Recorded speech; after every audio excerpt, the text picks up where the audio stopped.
It was an important day in the yard.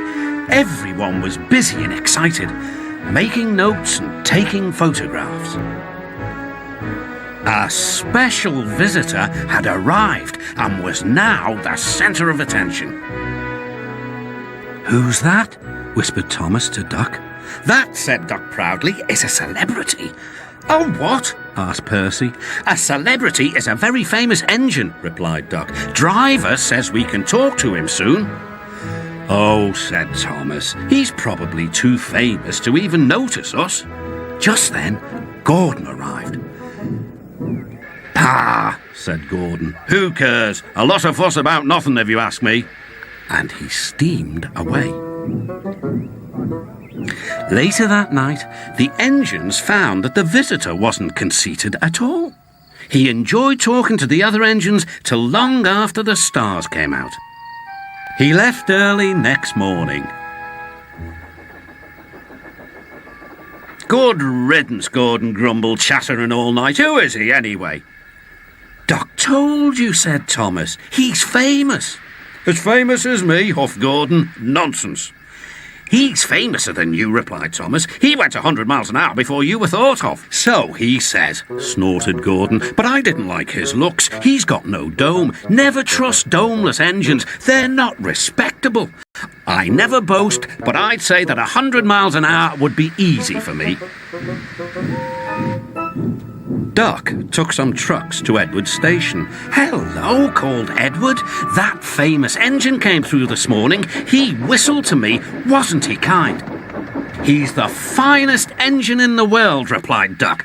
Then he told Edward what Gordon had said. "Take no notice," soothed Edward. "He's just jealous. Look, he's coming now." Gordon's wheels pounded the rails. "He did it, I'll do it. He did it, I'll do it." Gordon's train rocketed past and was gone. "He'll knock himself to bits," chuckled Duck.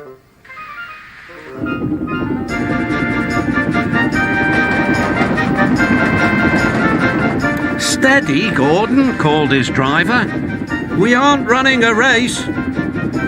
"We are, then," said Gordon, but he said it to himself. Suddenly, Gordon began to feel a little strange. "The top of my boiler seems funny," he thought. "It feels as if something is loose. I'd better go slower."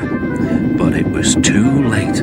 On the viaduct, they met the wind. It was a teasing wind which blew suddenly in hard puffs. Gordon thought it wanted to push him off the bridge. "No, you don't," he said firmly, but the wind had other ideas. It curled around his boiler, crept under his loose dome, and lifted it off and away into the valley below. Gordon was most uncomfortable. The cold wind was whistling through the hole where his dome should be, and he felt silly without it. At the big station, the trucks laughed at him. Gordon tried to wheesh them away, but they crowded round no matter what he did.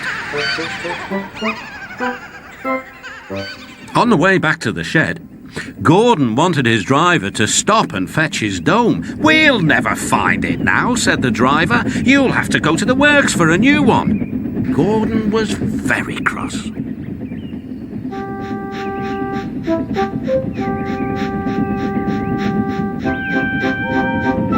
"I hope the shed is empty tonight," he huffed to himself.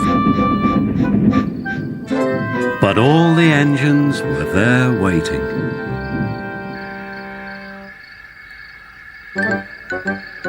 "Never trust domeless engines," said a voice from somewhere behind him. "They aren't respectable."